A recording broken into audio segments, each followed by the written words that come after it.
ពាក្យលើកទឹកចិត្តមួយម៉ាត់ចំពោះមនុស្សប្រាជ័យមានតម្លៃជាងពាក្យសរសើរ100ម៉ាត់ចំពោះមនុស្សជោគជ័យ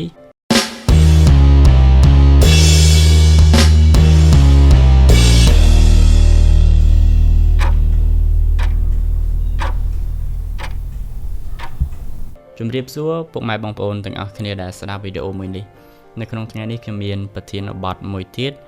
ដែលនិយាយពីរឿងពាក្យសរសើរយើងតែងតែធ្លាប់ទទួលបាននៅពាក្យសរសើរក៏ដូចជាពាក្យរិះគន់ពាក្យនិន្ទាពាក្យឈ្នានីសពីអ្នកដទៃហើយយើងក៏ធ្លាប់សរសើរអ្នកដទៃដែរប៉ុន្តែដល់ឡែកមនុស្សដែលយើងសរសើរភាគច្រើនគឺ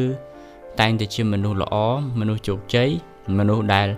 គាត់មានការខិតខំប្រឹងប្រែងច្រើននៅក្នុងជីវិតរបស់គាត់ទោះបីជាគាត់មិនទាន់បានលទ្ធផលមួយ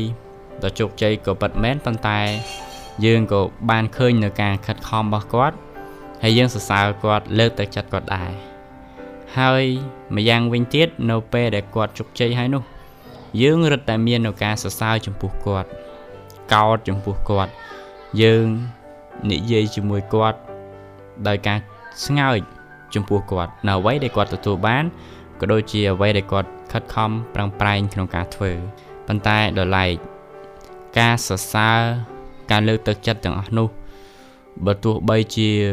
យើងសរសើរគាត់100ម៉ាត់ក៏គ្មានតម្លៃស្មើនឹងការដែលយើងទៅលើកទឹកចិត្តមនុស្សដែលកំពុងបរាជ័យ1ម៉ាត់ដែរហេតុអីបានជាថាអញ្ចឹងព្រោះថាយើងដឹងស្រាប់ហើយយើងមិនងាយទៅលើកទឹកចិត្តមិនងាយទៅសរសើរអ្នកដែលកំពុងបរាជ័យទេវាជាការពិតដែលមនុស្សដែលបរាជ័យមិនសូវមានអ្នកមើលឃើញ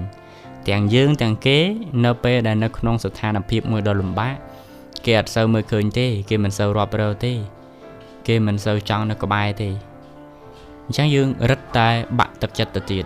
ខណៈពេលដែលយើងកំពុងបរាជ័យហើយថែមទាំងអ្នកដទៃគេមិនចង់រាប់រយគេមិនសូវល្វីល្វល់មួយយើងទៀត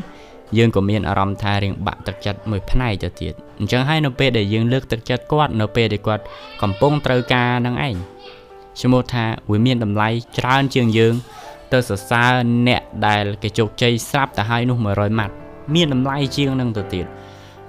ដោយសារតែអ្នកដែលគាត់ជោគជ័យ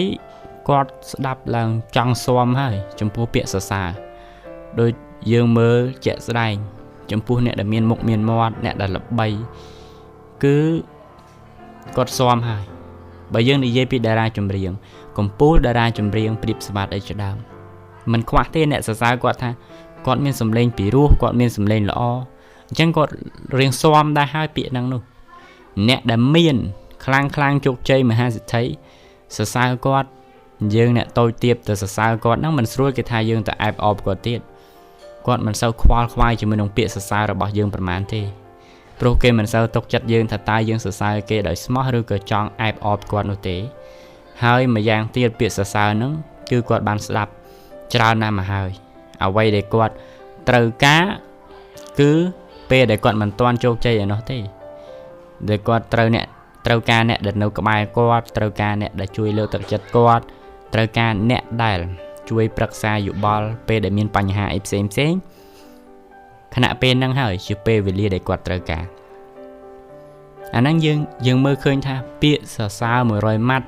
នៅពេលដែលយើងសរសើរអ្នកជោគជ័យវាមិនសូវមានតម្លៃដោយពាក្យដែលយើងលើកទឹកចិត្តមនុស្សដែលកំពុងបាក់ទឹកចិត្តមនុស្សដែលកំពុងបរាជ័យ1ម៉ាត់នោះទេ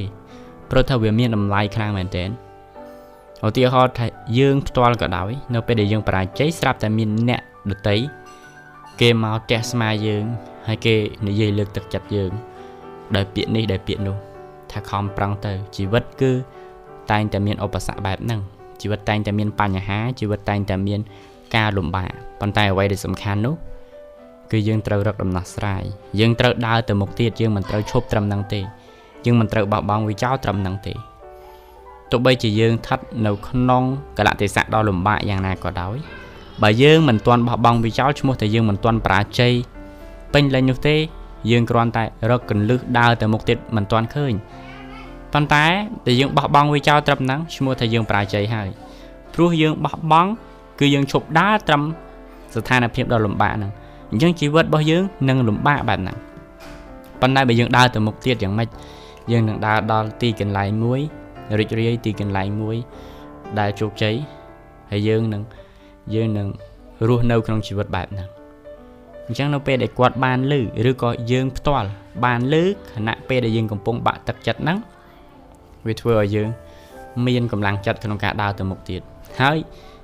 ខ្លួនយើងផ្ទាល់ឬក៏អ្នកដតីដែលកំពុងបាក់ទឹកចិត្តហើយទទួលបាននូវពាក្យបែបហ្នឹងគឺគាត់សប្បាយចិត្តគាត់គិតថាពាក្យហ្នឹងជាពាក្យដែលចេញពីចិត្តគាត់វាមិនមែនជាពាក្យមួយដែលថានិយាយទៅដើម្បីអែបអបនិយាយទៅដើម្បីចង់ក្បែរចង់តោងអីទេព្រោះថា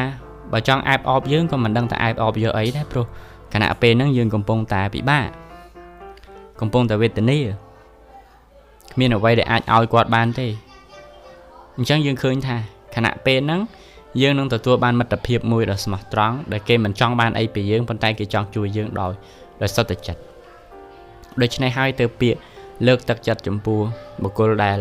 កំពុងស្ថិតនៅក្នុងកលៈទេសៈមួយដ៏លំបាកបុគ្គលដែលបរាជ័យ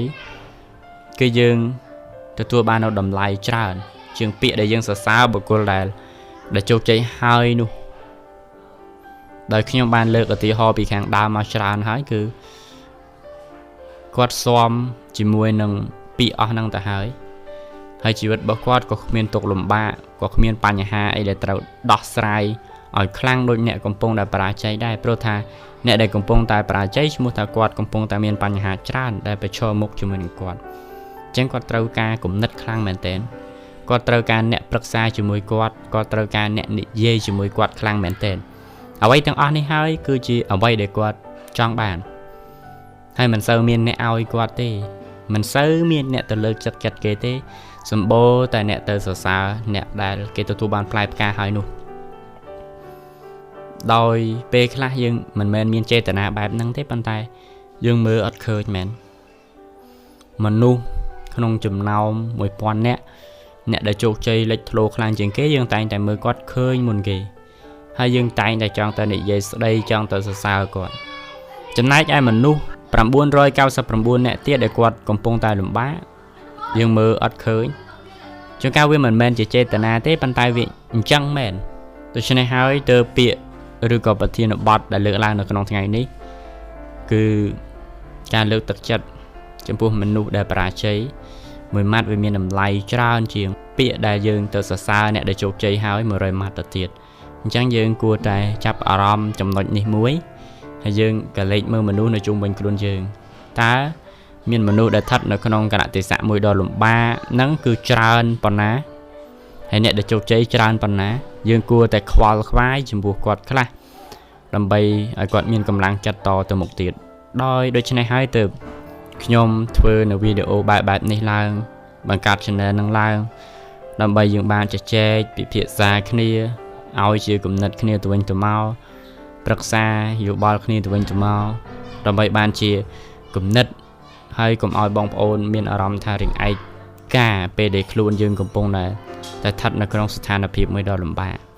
ហើយខ្ញុំក៏បានធ្វើ channel មួយទៀតគឺតាក់ទងទៅជាមួយនឹងទម្លាប់នៃការអានបើបងប្អូនមិនទាន់ subscribe បងប្អូនអាចចុច search វាយពាក្យថាទម្លាប់អានវាយពាក្យថាទម្លាប់អានទៅបងប្អូននឹងឃើញ channel របស់ខ្ញុំមួយទៀតដែលនៅក្នុង channel នោះគឺខ្ញុំ